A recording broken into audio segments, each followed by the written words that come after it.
বাংলাদেশের রাজনৈতিক ইতিহাসে বহু বিতর্কিত চরিত্র এসেছে। কেউ অপরাধ করে ধরা পড়েছেন, কেউ হয়তো গা ঢাকা দিয়েছেন, কিন্তু এমন কেউ কি আছেন যিনি রাষ্ট্রীয় পদে থেকেও বারবার মিডিয়ার শিরোনামে উঠে এসেছেন নানা অপরাধে, তবুও ক্ষমতার চেয়ারে নিশ্চিন্তে বসে আছেন? এই ভিডিওতে আমরা খতিয়ে দেখব আসিফ মাহমুদ সজীব ভুঁইয়া নামে একজন উপদেষ্টার বিরুদ্ধে ওঠা 7টি গুরুতর অভিযোগ এবং কেন আজও তার বিরুদ্ধে কোনো দৃশ্যমান ব্যবস্থা নেওয়া হয়নি।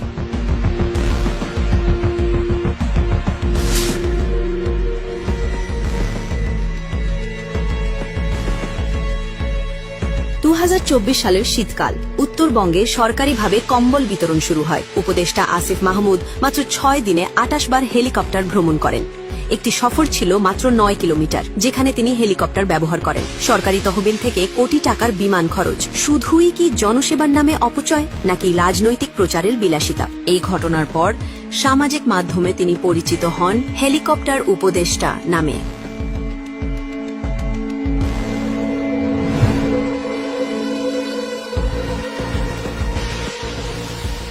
এবার নজর দিই আরেকটি বিতর্কে। একটি সরকারি ঠিকাদারি লাইসেন্স যা মিলেছে তার নিজের বাবার নামে। প্রশ্ন ওঠে, একজন উপদেষ্টার দায়িত্বে থেকে কি এমন ব্যক্তিগত সুবিধা গ্রহণ নৈতিকভাবে গ্রহণযোগ্য?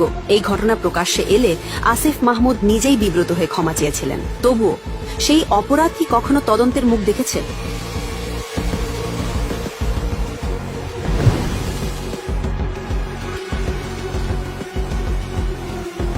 তার সাবেক এপিএস মোয়াজ্জেম হোসেনকে ডেকেছে দুদক। অভিযোগ, অর্থ আত্মসাৎ ও প্রভাব খাটিয়ে অনৈতিক সুবিধা আদায়। স্বাভাবিক এক প্রশ্ন, এপিএস যদি দুর্নীতিতে জড়িত হন, তবে দায়িত্বপ্রাপ্ত ব্যক্তিও কি দায়মুক্ত থাকেন?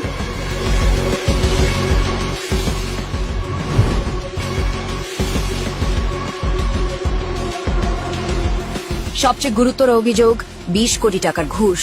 গাজীপুর সিটি কর্পোরেশনের এক সিওর বদলি নিয়ে তার পিওর মাধ্যমে ঘুষ লেনদেন হয়। এই ঘটনার একটি অডিও ফাঁস হয়, যেখানে ঘুষের বিনিময়ে পদায়নের আলোচনা শোনা যায়। মূল কন্ট্রাক্ট ছিল 5 কোটি টাকায়, এটা বাড়তে হয়ে গেছে 20 কোটি। যদি অডিও সত্য হয়, তবে এটি কি দুর্নীতির একটি স্পষ্ট প্রমাণ নয়? কেন এই ঘটনায় আজও তদন্ত বা গ্রেফতার হয়নি?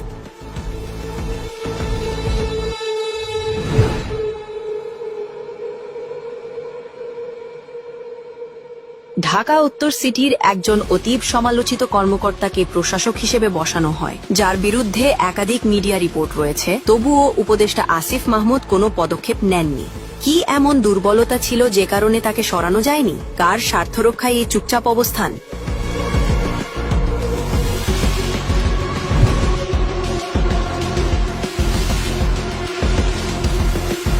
ইশরাক হোসেন আদালতের নির্দেশ পেয়েও শপথ নিতে পারেননি কেন? কার নির্দেশে আদালতের রায় উপেক্ষিত হল?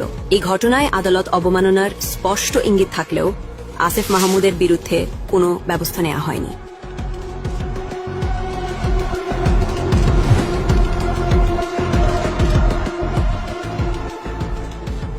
বিমানবন্দর, দেশের সবচেয়ে নিরাপদ এলাকা, সেখানে গুলি ভর্তি ব্যাগ নিয়ে প্রবেশ করেন এই উপদেষ্টা। প্রশ্ন জাগে, এই অস্ত্র ও গুলি কেনা কি বৈধ অর্থে হয়েছিল?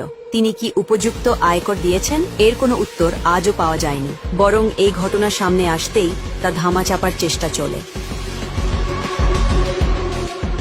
একজন ব্যক্তির বিরুদ্ধে এতগুলো অভিযোগ, তবুও তিনি বহাল তবিয়তে আছেন। এই বিষয়টি কি আমাদের আইন ও বিচার ব্যবস্থার প্রতি অবিশ্বাস বাড়ায় না? তথ্য অনুসন্ধানে বেরিয়ে এসেছে দুবাইয়ের একটি real estate company green property দুবাইয়ের সঙ্গে তার সহকারী নিয়মিত যোগাযোগ করছেন। কি পরিকল্পনা চলছে? পালানোর, নাকি সেখানে আগেই আশ্রয় ঠিক করে রাখা হয়েছে? বাংলাদেশের প্রতিটি নাগরিকের দায়িত্ব এই প্রশ্নগুলো তোলা, জবাব চাওয়া এবং অন্যায় দুর্নীতির বিরুদ্ধে সোচ্চার হওয়া। কেউ যেন আইনের ঊর্ধ্বে না থাকে, না একজন উপদেষ্টা, না একজন রাজনৈতিক নেতা। এই ভিডিও শেয়ার করুন, সত্যের পক্ষে দাঁড়ান। আপনার আওয়াজই হোক পরিবর্তনের শুরু।